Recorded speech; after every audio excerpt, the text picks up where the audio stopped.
We're catching up with Tripwire Interactive here at GDC to find out a little bit more about a game that we heard about a long time ago, and it was sort of like introduced like, oh, this is an upcoming expansion for Red Orchestra 2, but it's sort of evolved into a little bit.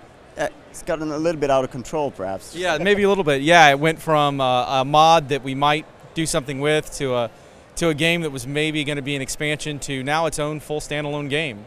So it's actually very exciting. Yeah, it certainly is very exciting. We've come a very long way, and we've seen all kinds of exciting changes happen in the format of Rising Storm.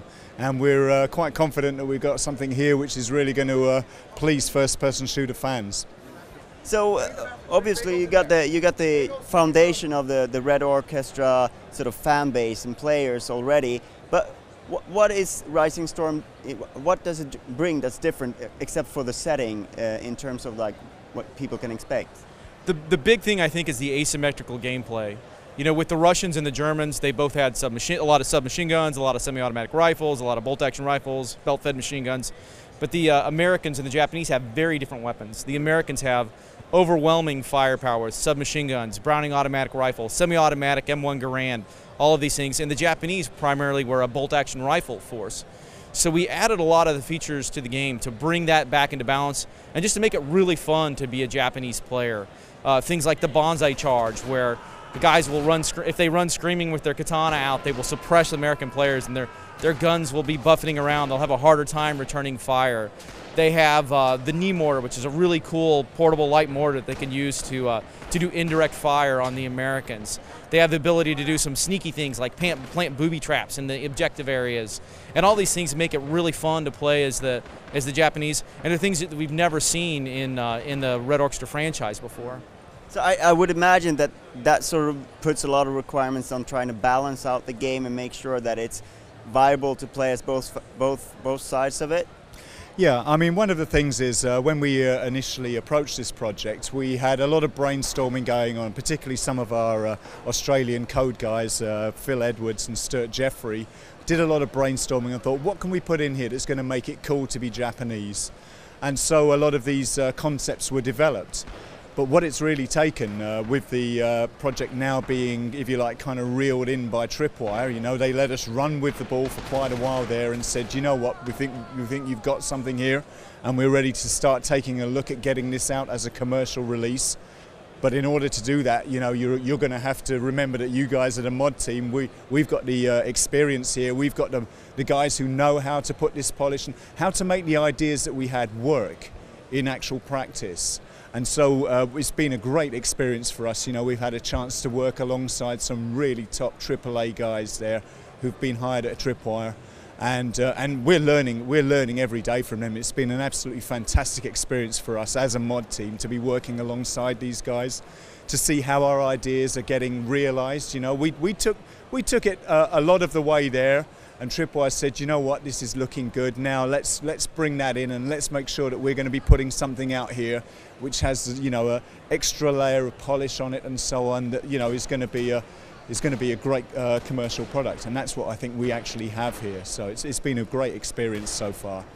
So a non-traditional PC market is the Japanese market. Have you noticed any sort of any extra attention from that part of the world for this game, or? Tony probably would be better qualified to answer that one. The answer is not as much as we'd like. I think that Japan, there are several markets where the consumers really are very much geared to the kind of off-the-shelf mentality.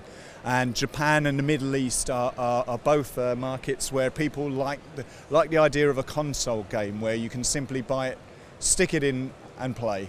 And obviously there's it can be almost as simple as that with the PC, but generally speaking, there isn't so much of that mentality there. I'm pretty sure that what you're going to find, though, is that anybody who is a PC gamer in Japan is going to want to play this game. Exactly how many of those people there are, well, we'll find out when we take a look at the sales figures. Right. So you're sort of carrying the flag for the hardcore first-person shooter in a world that's perhaps not. It's not like it's abandoned that sort of segment, but it's there's a lot of other shooters that have a lot of sort of louder noise out there and sort of more attention. What's that like, and sort of how do you feel the need to sort of to reach out to these gamers, or are you comfortable with the sort of the fan base that you got? I think what we really want to do is we don't want to lose that hardcore edge. We love making tactical shooters, but we also want to do things to make it easier to bridge the gap between the more casual shooters and the shooters that we're making. We think that we can do a better job at that. We don't want, because it's a hard leap to go from here to here. And so we're doing a lot of things, particularly in Rising Storm, to make it easier to go from here to there. We call them kind of like training wheels. You know, when you first get on a bike, you have the training wheels, you learn how to ride it, you take the training wheels off, you get more freedom, you have more fun. It's kind of like that with the hardcore, you know, more tactical shooters. The casual shooters are fun and easy to get into, but they maybe don't have as much depth as you know. There's so many things that you can do, you can add to a game. Like we were talking earlier about, you know, little features like the ability to fake the sound of your clip ejecting from your N1 Garand. You know, little touches like that, and there are a lot of them, add this gameplay depth and variety that you won't get in another shooter. So we're just trying to find ways to get people to learn the basic gameplay mechanics of our game, and then take the training wheels off a little bit at a time. Yeah. So we saw a very sort of very strong statement in PC Gamer not so long ago about Call of Duty. Is there anything you'd like to sort of expand on that? On what your sentiments were there? Sure. Well, I think people read the headline. You know, Tripwire says Call of Duty ruined a generation of gamers, which is not exactly what I said.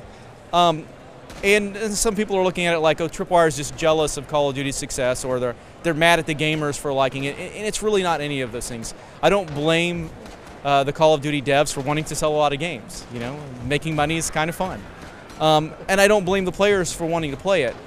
But the whole point of the article is because the learning curve, because the skill gap actually in multiplayer shooters has been so compressed by the Call of Duty franchise, it's kind of robbing a generation of gamers of the deeper experiences that we maybe had 10 years ago.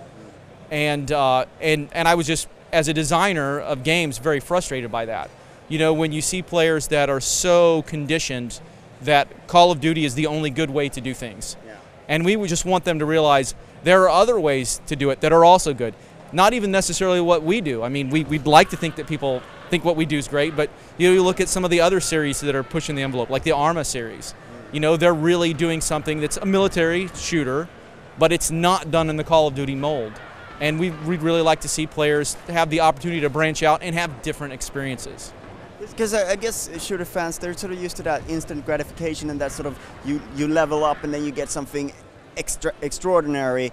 But instead here, perhaps it's the little things that you notice in battle, and the little nuances that will sort of be that sort of gratification. So is that what you're talking about? I think that's part of it, and I think part of it too is creating a more immersive experience, a deeper experience. You know, we do a lot of work to make sure the guns feel just like the real guns. It's not, I mean, we do some tweaks to make sure that there's gameplay balance there, but you know, we go to a range, we get the real guns, we go out and shoot them, we even the fully automatic stuff, we go out, we find people that have them, we shoot them, we find out what they feel like, and then we put that into the game so that when people pick up a Red Orchestra or a Rising Storm game and they shoot the gun in game, they get the closest thing they can to the real experience, which just makes them feel like they're in a battle.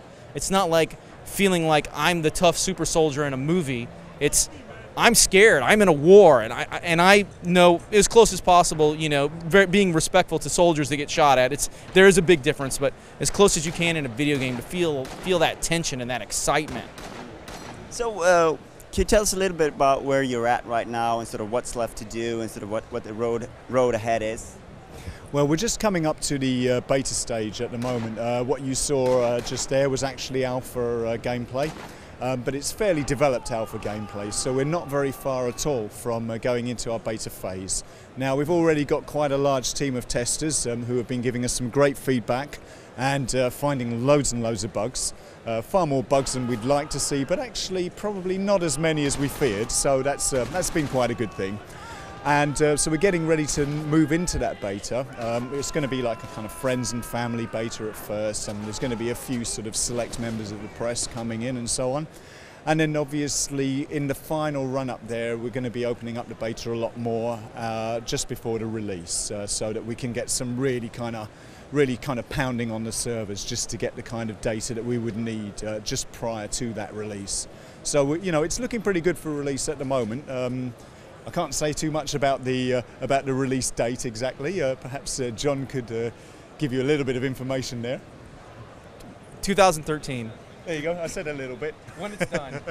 Go, go, go!